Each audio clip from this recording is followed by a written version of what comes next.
Lindbergh has a wonderful quote. Flying encompasses science, beauty, adventure, and freedom. And who could ask for more? Chuck Yeager described it as the right stuff. The movie Iron Eagle described it as the touch. But it's that magic that every pilot feels, the drive, the determination. You're going to have all sorts of problems in your business world. But once you get in the cockpit of the airplane, it's all gone. You slip the bonds of Earth and you're there soaring. It's just magnificent to be up on a beautiful day. You feel free as a bird.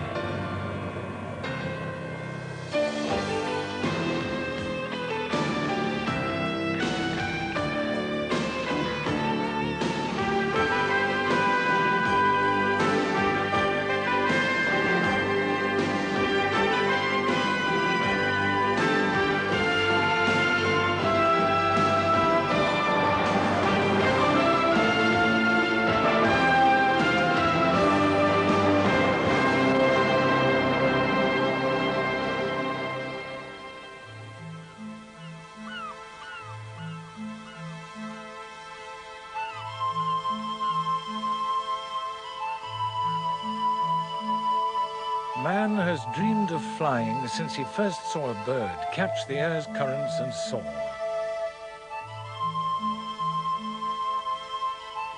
Only in our century has he made that dream come true. Now at last he can share that experience and taste the exhilarating freedom of flight.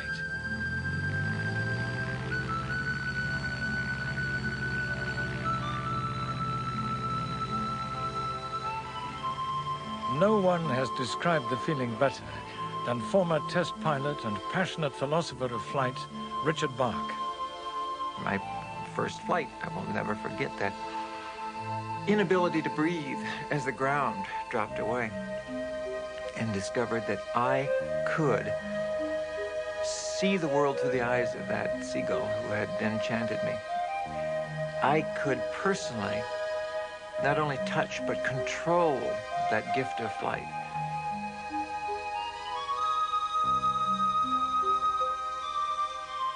Flying has always been to me this wonderful metaphor. In order to fly, you have to trust what you can't see.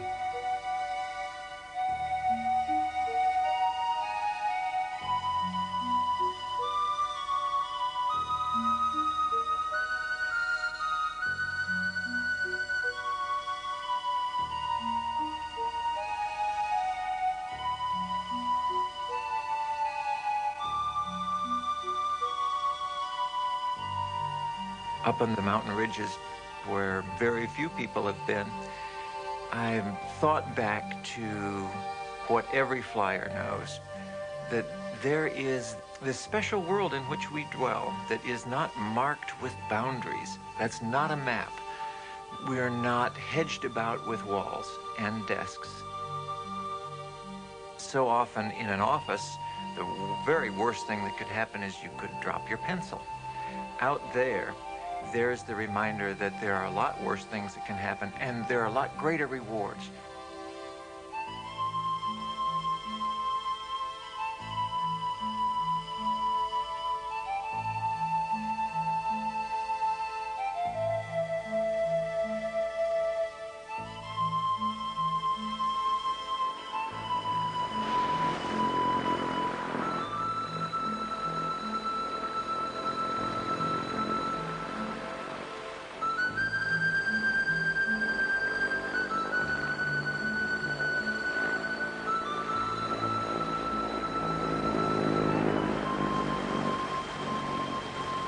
The sky is not man's natural element. In its defiance of Earth's gravity, flying an airplane must always be something of an adventure. Those who embark upon it are joining an elite club, a brotherhood of flyers.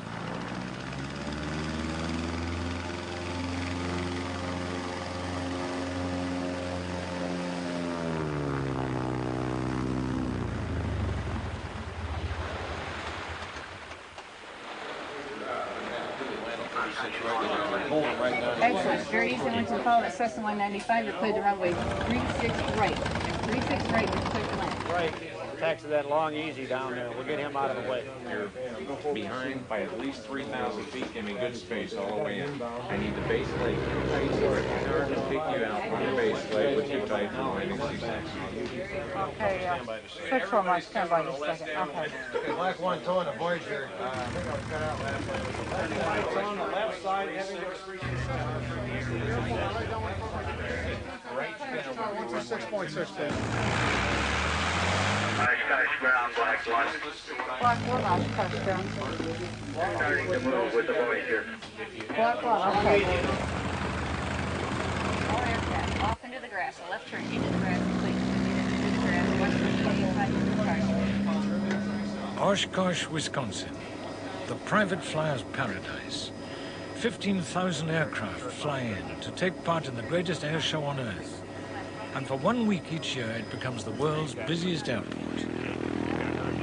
Nearly 1 million people come to the event, drawn by a passion for aircraft. It's celebrations, supermarkets, and circus all rolled into one. And the climax is the flying.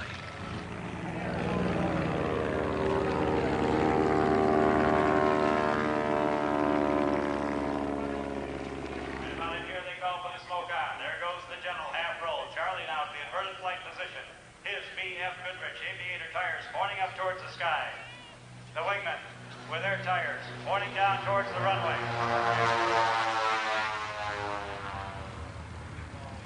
For the pilots, flying is a love affair, and Oshkosh is its consummation. I grew up loving airplanes. I was a small girl. I used to fly with my dad, who was an airline pilot, and as soon as I knew what an airplane did and what it was, I knew I was going to fly someday.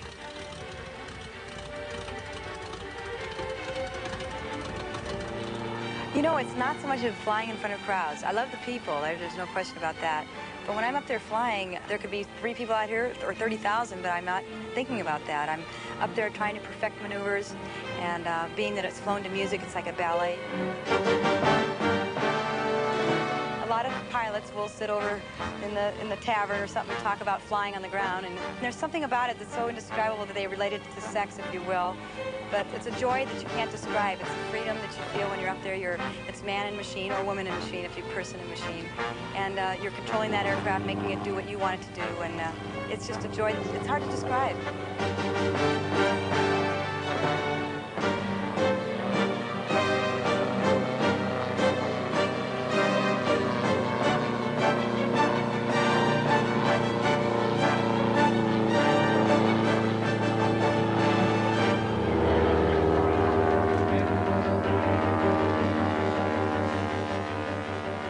The common bond that bonds every aviator is, well, has been described in many ways. Chuck Yeager, in his book, described it as the right stuff. The movie Iron Eagle described it as the touch. But it's that magic that every pilot feels, the drive, the determination.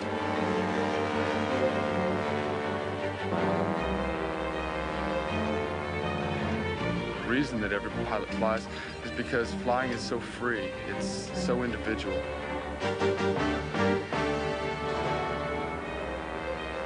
Pilots recognize that magic. They recognize that in each other, and it's what does bind every aviator to himself. It struck me when I was first taking flying instructions that flying and playing a musical instrument are very similar, because you're balancing a lot of things at once and thinking about a lot of things. And I think that did help me with my flying.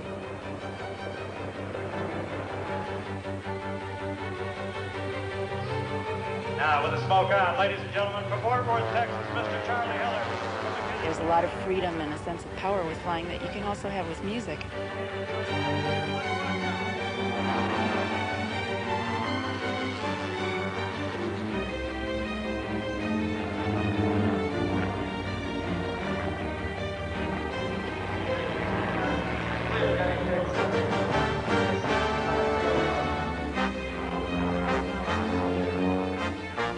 I remember the first year I was in a big symphony orchestra, the conductor of the time, Joseph Cripps, a very famous European conductor, said he wanted us to play as if we were escaping up into heaven, and he threw this wonderful, grandiose gesture up to the top of the music hall. And I even remember thinking then that that was the same gesture I would have used if I was trying to describe what flying felt like.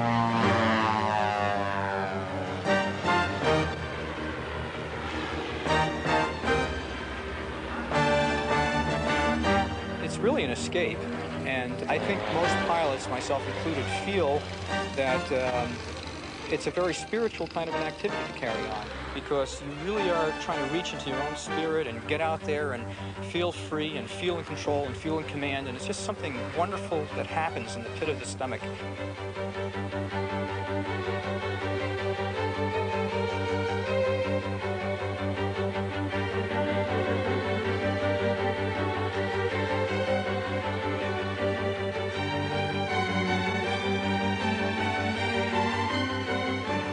Pilots are like birds. Where else can you get a chance to soar out there and experience the earth from above and feel that somehow you're beyond all of that humanity? You got a kind of a special thing there, and every pilot has that knowledge that they feel that way, and so therefore it kind of brings us all together. We're a family. They're very, very special people, and I think that every pilot has a twinkle in their eyes, the special knowledge that they get from flying, the special feeling they get. And it's fun. It's just plain fun to fly.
In this temple of aircraft worship, building your own machine is as important as flying it.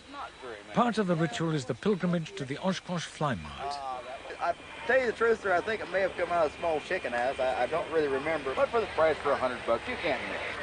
Tough. I mean, just hold that thing. Just feel that thing. Hold that a minute. Well, this makes my heart throb right here now. Bearing sounds good. 1,000 feet per minute. Maybe the other one would be better because the right here, because the markings there. What are you building? Well, I'm building a tri-Q, a Q2 but with a tricycle gear. Well, I'm going to try, but I'm still looking for an engine. What we got them do when you get home? Oh yeah. Okay, I will. Parked across 4 square miles is the prized handiwork of thousands of do-it-yourself enthusiasts. So many aircraft home builders are lonely creatures, working alone in dark garages, and finally, one day after years of work, wheeling out this airplane. Oshkosh is that one glorious time when they let go of loneliness, and all at once they're together. And when they're together, it is the most astonishing event in all of aviation. And when you reach the top of a loop, well, you have control? At slow speeds, you have control, but it's wallowy. Yeah. It's not very positive. When you personally take some sheets of cloth or sheets of aluminum and a handful of rivets, you put these together and it flies. There is something that cannot be shared with anyone who hasn't done this. Did you say when? Okay, let's do it. Here we go. Frank Bates and Dwayne Bunker are typical of the breed. They spent 3.5 years lovingly building their own aeroplane. Good. Sure fits a lot easier nowadays. Yeah. Used to. Yeah, your side goes in first. Well, we started off building it in my garage. The plans are very detailed when you start out for the construction. They get less detailed as you go along because they figure you're supposed to be learning something as you go. I do the mechanical part of the work, and Frank would look at the plans and keep me straight and keep everything going. And so it worked out very well. Oh, that slips in the way it's supposed to. That's the way it's supposed to go. It took us a lot longer to build it than we thought it would. It looked like a pretty simple thing when you started it, but it's pretty complicated when you really get into it. Okay, I got one more. We've spent, I'd say, 10,000 hours building it. The point of where you're getting close to flying, when everything is coming close to an end and you realize that pretty soon you're going to be going up in this thing, everything gets a little bit more important. So, but the last minute, I had to test fly it. So that kind of put a little more importance on it. I think we took another month after you told me I was going to test fly it. Get that in. Let me get it right side up. You want to fly it upside down? There she goes. Okay, master's on. Let's see if she'll fire up now. You have to have a goal in mind. You have to have this dream that, by George, it can be done. You just have to have that self-confidence that it will result in a flyable machine. I think the statistics show that only 20% of the plans that are sold ever result in a completed airplane. 80% are never finished. And those dreams die on the workshop floor. We finished ours. We're happy.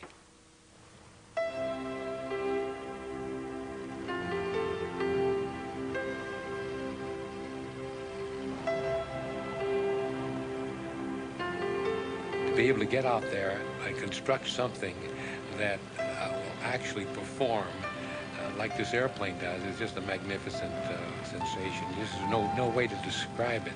When you take that airplane and give it the power, give it the throttle, roll down the runway and pull back on the stick, and by George, she lifts, she flies. And you say, gosh, this is something I helped build. And then when you think back about it, that's quite an accomplishment.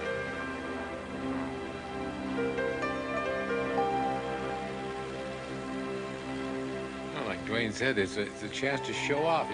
It's graduation day. It's the coming out party. It's the debutante's ball. And you've got this beautiful thing that you want to display. And you're very proud of it.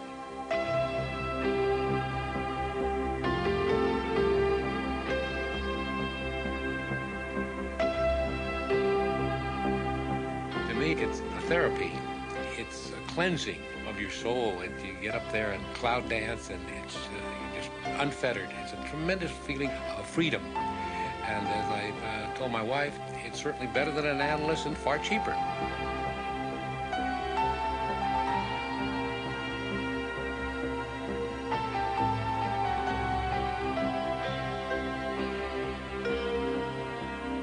Slip the bonds of earth and you're there soaring. It's just magnificent to be up on a beautiful day, in a beautiful country, flying. You feel free as a bird.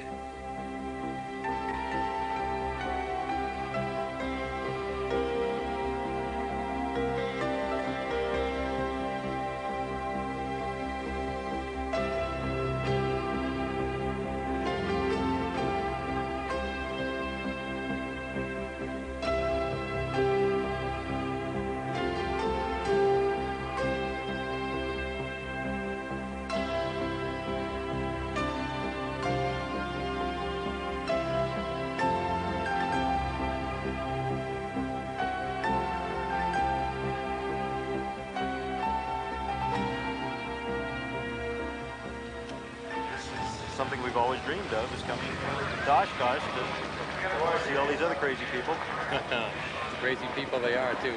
But to bring your plane to Oshkosh after you've worked on it for 3.5 years to build it, and then to compare it with the other builders and see how your plane stacks up against the others. And the joy of being able to do that, to accomplish it, is just unbelievable.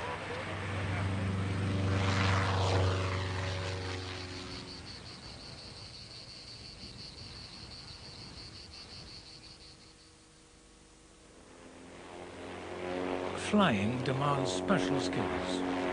To fly an ordinary business aircraft in this way calls for an exceptional skill. It has made Bob Hoover a legend among pilots. I start out with shutting off both engines, treating the airplane as if it were a glider. diving steeply, building up sufficient airspeed to be able to convert the energy from the airspeed into maneuvering capability. So I'm able to go up and over the top, do a complete loop.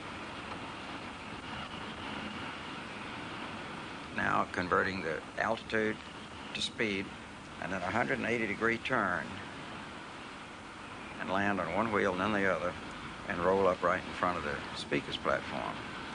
All with the engines dead from the time I started out. But that's the energy management maneuver, and I call it my salute to the Space Shuttle program, because that's exactly what they have going for them, is energy management. I don't think I possess any skill that anyone else doesn't have. I've just had perhaps more of an opportunity, more of an exposure, and have been fortunate enough to survive a lot of situations that many others weren't quite so lucky to have made it.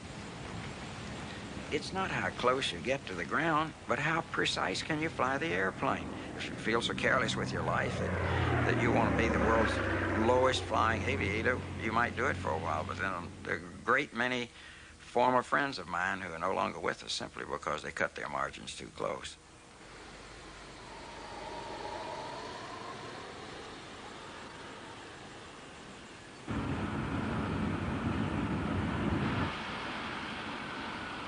I had Secretary of the Air Force, Gene Sukert, in the co-pilot seat, and he had the aft part of the airplane filled with generals, and he said, Bob, can the airplane be rolled? And I said, yes, sir. And I rolled, and the generals were all having a cup of coffee, and none of them spilled a drop. And then I got so bold as to think that maybe I could even pour iced tea. So then we put it on film.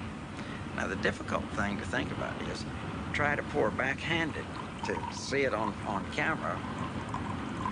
Believe it or not, you can see the horizon going around as the tea is poured into the glass.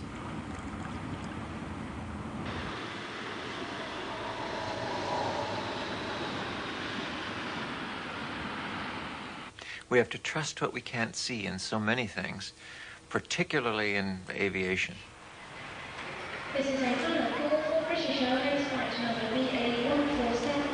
It is our wish to move from here to there. We make our reservation and we go to the airport and we see this aquarium of these machines coming down outside the double glass and landing and nosing into this tank where we are. And we see crew people down there servicing and walking on the wings. And you can walk down the spar of a 747 and it is like a sidewalk. It is like solid concrete. And if we believe what we see, we turn around and we walk out of the airport right then, knowing that it is impossible to lift 300, 600,000 pounds into the air. If we say, I believe in magic, and if we look very carefully, we'll look at the shape of that wing, and that magical shape, even though it's cast in solid steel, has enormous power. I've been told that the amount of lift on the wing of a 747 is the equivalent of a baby sucking on a straw. That tiny straw circle has that little pressure differential. There are just so many acres of it that it will lift that steel into the sky.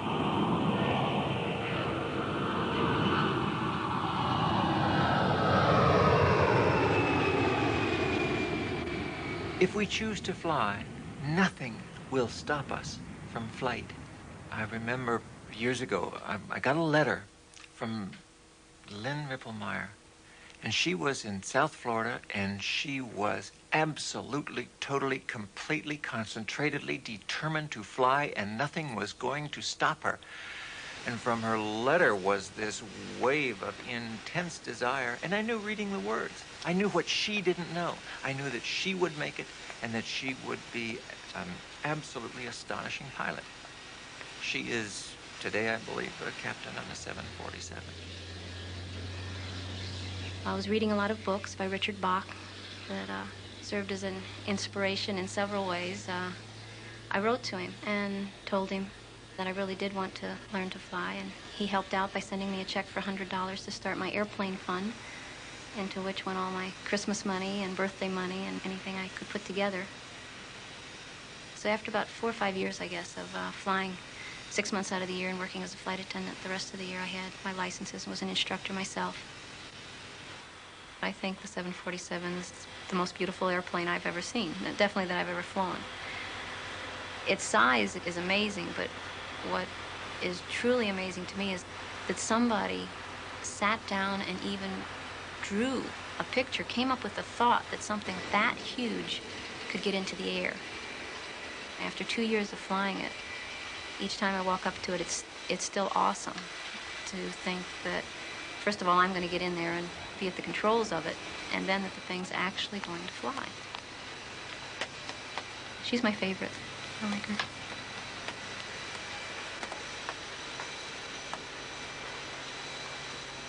I think any 747 captain gets a real charge out of being in command of that kind of airplane.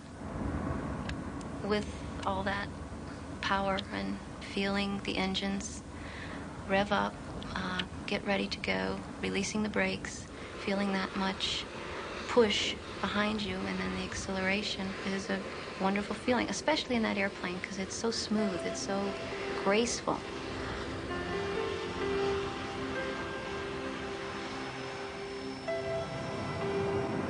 Maybe she is the ultimate airplane. Most of the airlines have that as the airplane that the more senior people fly, which means she's the favorite.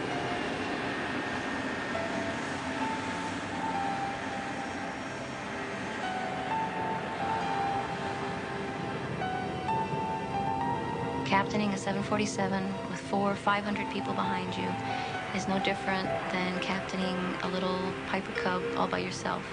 As far as the responsibility goes, you're concerned about getting yourself and that piece of machinery safely and comfortably back down to earth.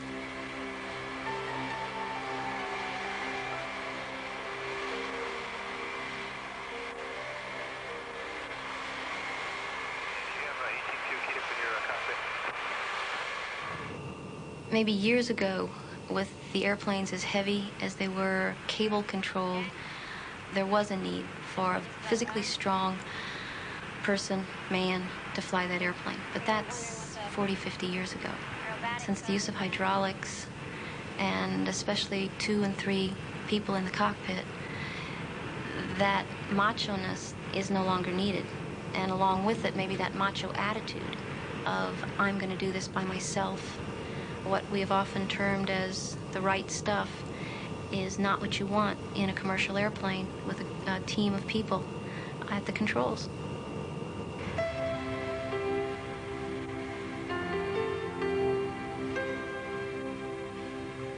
Flying can be an incredibly emotionally beautiful experience as well. There are things like taking off in the morning with an overcast sky when everything down below is kind of gray and foggy. You can take off and break out maybe just 2,000 to 3,000 feet above the ground, and it's blue and sunshine up above. It's a completely different world.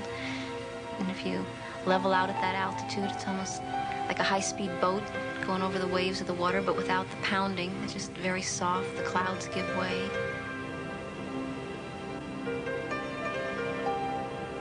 Imagine being in your office or in your home and having 3 walls of a room that you can see out, and through those windows you get to see the coastlines, the mountains, the farmland, sunrises and sunsets, cloud formations, and that window is 7 miles above the ground.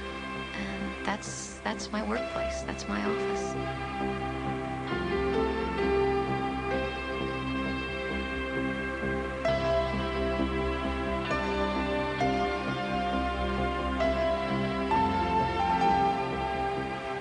You get addicted in a certain way. You miss it. You need it when you haven't flown for a while.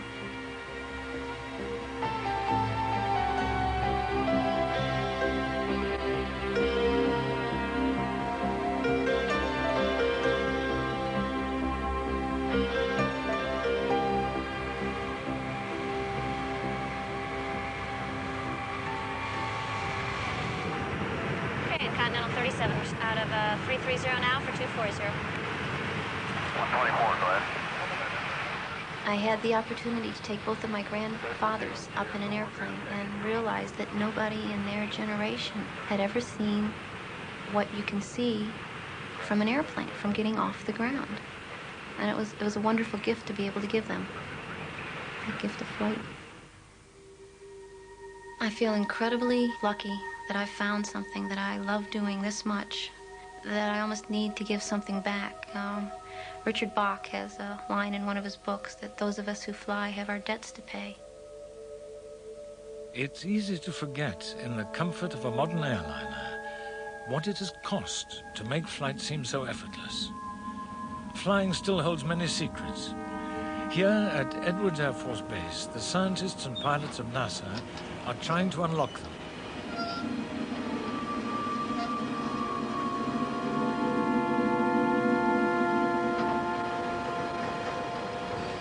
Their job is to find ways of improving aircraft. They're probing the edges of aeronautical knowledge, trying out tomorrow's science to solve today's mysteries. It's another part of flight's adventure. Okay, Randy, move the roll stick to the right detent and hold. Okay, release.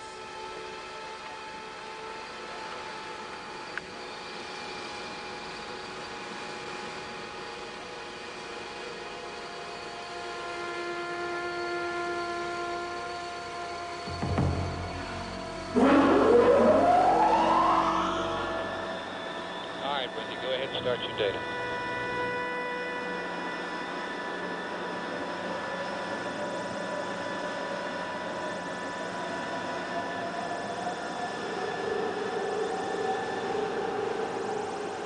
But what begins on a computer will end up being tested by people. At the sharp end of the latest research project, the X-29, is test pilot Steve Ishmael. I am a member of a team that is looking at a collection of new technologies in this experimental airplane. We contribute to small pieces that extend our knowledge, certainly in the same fashion as people like the Wright brothers or anybody else that has contributed as much as that to aviation. I think the spirit of experimentation and even maybe a little adventure is still there. If there were no risks, it would probably not be worth doing. I certainly believe an airplane's capable of killing you. In that sense, I respect it.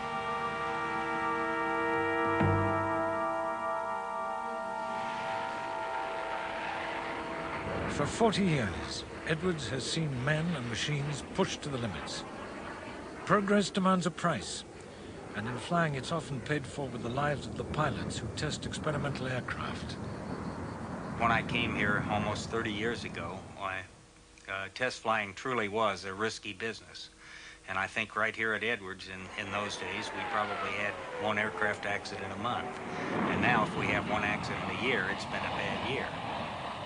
In the olden times, why test pilots didn't see any need to take care of themselves because none of us thought we were going to live to be 30. Scott Crossfield was the first test pilot of the X-15. He believed that the danger was an acceptable risk. Risk is probably the only source of progress, of getting somewhere. And certainly we recognize that here. Every man that came to this country 400 years ago took a huge risk. And look what's become of it. All of history, we have really made the gains that we've made by taking risk. In our technical history, the risk has been the risk of life, risk of property, risk of resources, risk of money. The pilot who tested this experimental flying wing was Glenn Edwards. It crashed and he was killed. Edwards Air Force Base is named after him, and its street names honor other pilots who died.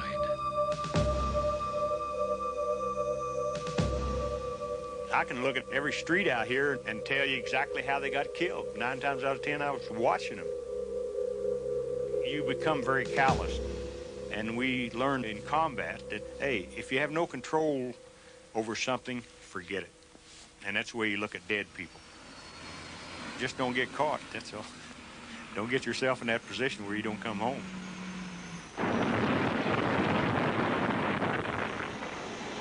You learn a few things, how instinct pays off when you're in a semi-conscious state and tumbling in an airplane with tremendous G loads, high cyclic rates, and that's what you're trained to do as a test pilot. So we spin airplanes all the time. That's part of our job. The way most movies depict a test pilot who's getting ready to die, he's talking, you know, and he's running around BS, man. You don't do anything like that. You don't talk because it's a waste of time. And you don't run around the cockpit. That's a waste of time. You concentrate on saving your neck. That's what you do. And whatever is necessary to try to save yourself, that's what you do. And that don't include talking. So what Hollywood's idea of, you know, what goes on in the guy's mind the last few minutes and his life flashing, that's a bunch of crud.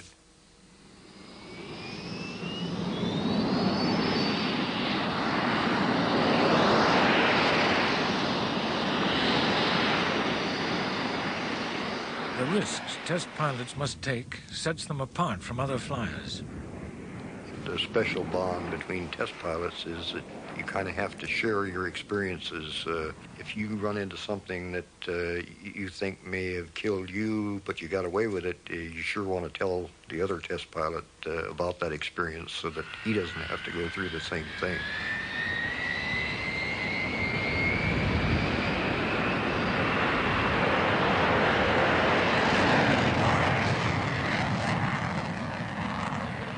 There's a desire to try and improve airplanes, try and find out what their limitations are so that the rest of the guys, you know, all have that information.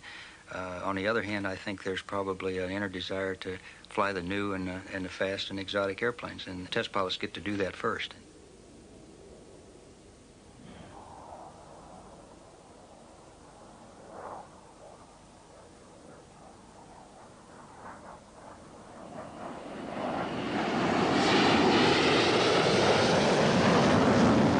Every airplane that I know has its own personality and its own characteristics, and the fun thing about flying is to get a new airplane and learn what its personality is, learn to talk to it. And I think I learned that really from Chuck Yeager. I had the chance to fly with him a lot, and he communicates with airplanes, and he's so smooth and so good that if I could ever fly an airplane like he could, I think I'd be satisfied.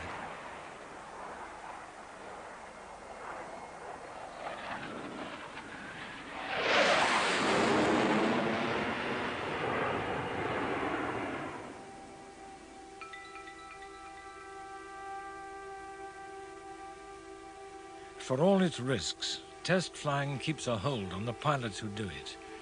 For them, Edwards at dawn will always be the most romantic place in the world.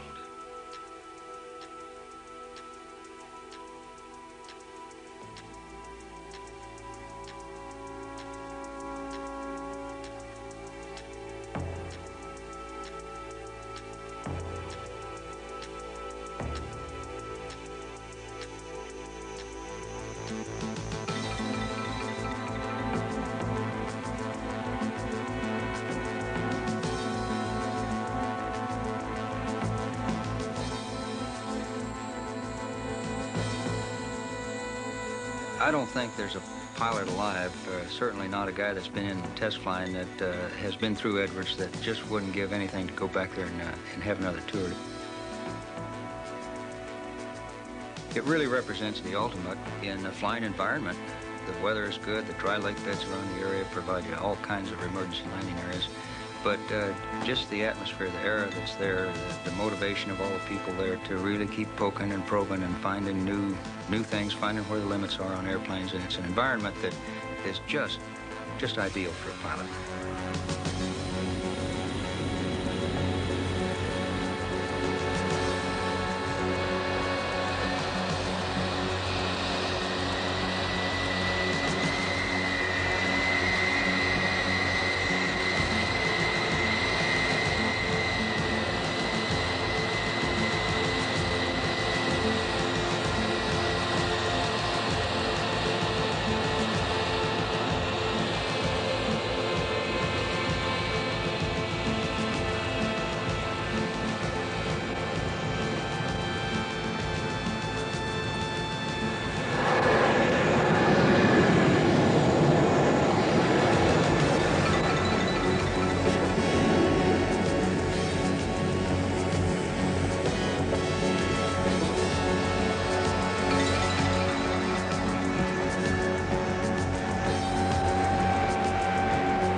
When the teams at the frontiers of aviation science have done their work well, this is the sort of aircraft that emerges.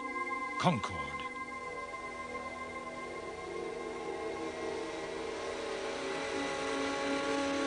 Delivered 1, Roger, pushback is approved, Victor 1-4. Let's put it in. Ladies and gentlemen, good morning to you and welcome to British Airways to Concorde and our unique supersonic operation. Today from London's Heathrow to New York's John F. Kennedy. Quite a short taxi today for our departure on runway 27 left. Everything right, please. Signal on the left. Thank you very much. Many thanks, Round. Cheers now. Now.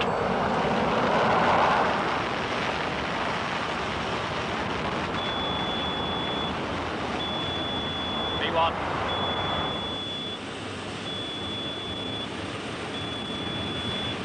Rotate.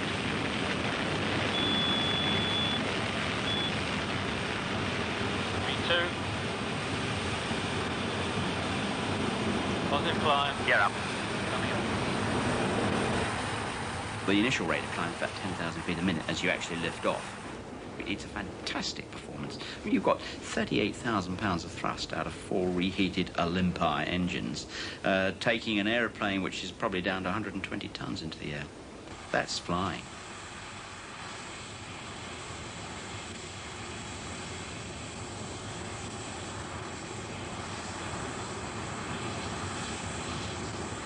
The aeroplane is just like flying a fighter. Very precise, very sensitive to handle.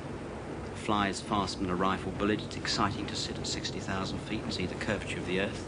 It's exciting to sit at 60,000 feet and see the dark of outer space. To have a horizon-to-horizon, 750-mile range. That's exciting. When you take off for New York in the dark and see the sun rise in the west, you know you're doing something slightly different. Because you're catching the sun. And what do you reckon the time will be for the decel? Well, we're running 60 west. On the log time, we're about 8 minutes down, so... Right.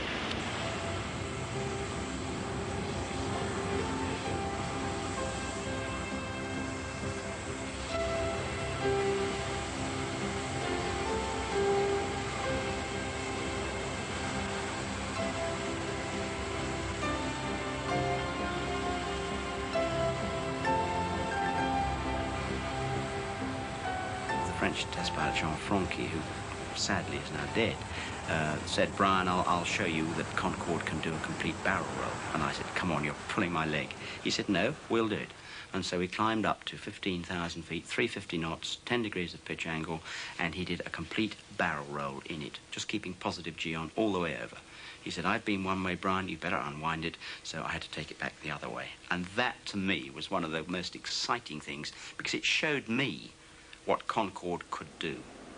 We don't do it with passengers on, of course, but the confidence that it gave me, not that I needed any more in the aeroplane, was enormous. To know this magnificent ship could actually turn upside down and continue perfectly safely. Nothing fell off, no red lights, no instruments toppling. In the history of aviation, no other single vehicle has remained at the top of the stack for 10 years. Concorde has been there for 10, it will be there for another 10. To me, it is the epitome of excellence in aviation.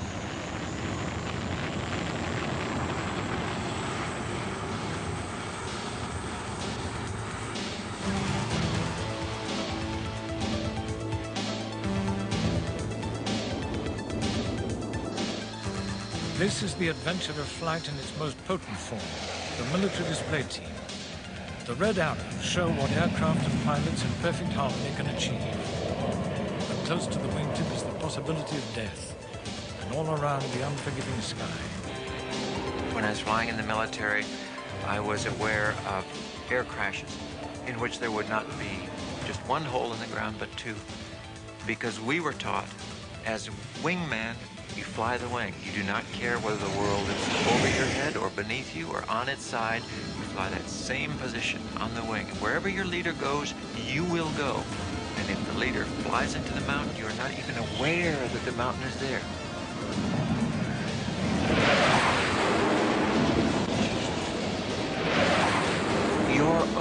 world is that cockpit floating out there 26 feet away from you, that wingtip a foot and a half or 3 feet from your own fuselage. That bond of trust exists there, and it doesn't exist with anyone else who hasn't had that experience.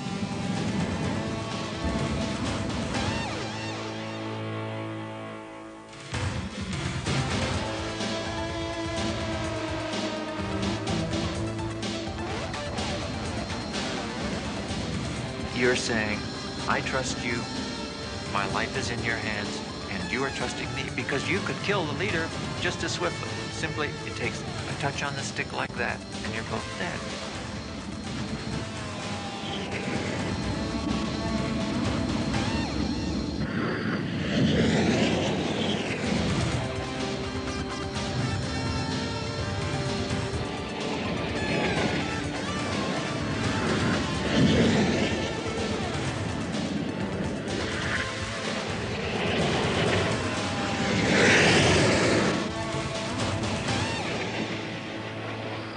Danger and delight, the delicate balance that lies at the heart of flying's attraction. For the Italian display team, the Frecce Tricolori, one tragic day in Germany, the balance tipped. Earlier, their delight in flying had reflected the feelings of every pilot, brushing aside all thoughts of danger. 2 months later, 3 pilots would be dead. To be with the Frecce Tricolori, live with Frecce Tricolori, is an adventure every day. It's something you dream about when you're a kid, something you think you'll never do because it looks so difficult. But then when you finally do it, you finally make it, and you're doing it, it's one of the most exciting experiences in the world. When I fly, I think like a bird. I feel free. I think if I'm born again, I want to live again this experience.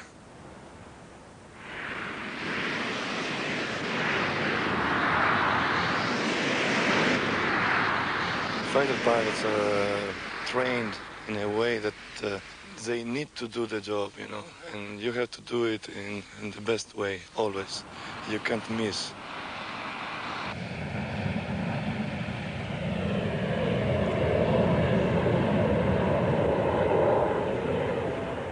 You're trying to get the perfection out of your flying, so it's more, you know, like you act as an artist more than as a pilot. I think you do something very close to the limits, your limits and plane's limits, but I don't think I do something dangerous.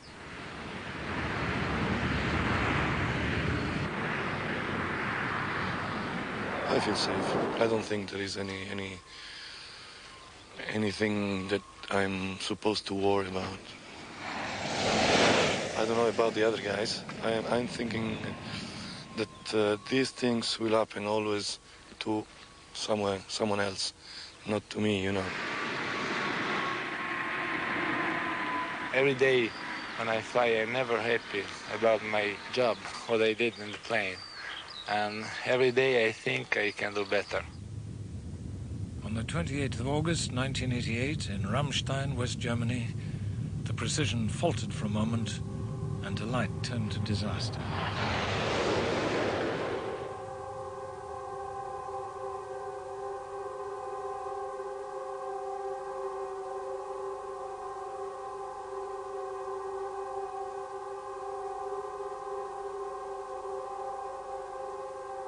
Over 60 people died, a terrible price to pay for the pursuit of flying excellence.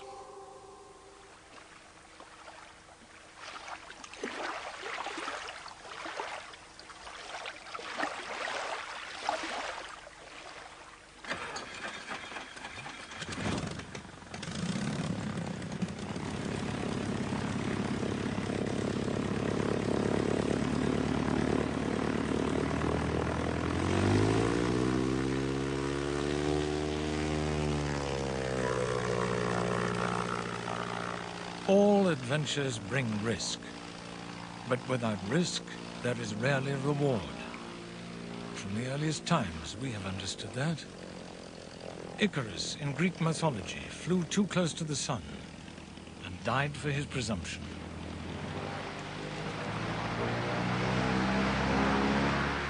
The ultimate adventure for us living in the pull of gravity is flight. What child has not dreamed of flying like a bird? It offers a limitless promise of freedom. This century has started to fulfill that promise. Because a few have taken the risks of flight, we all can share the rewards. In 1903, 2 brothers flew. Now the adventure is shared by many. What began as a 90-yard hop has brought man to the very edges of space. At last, we have shaken off the surly bonds of Earth and are reaching for the skies.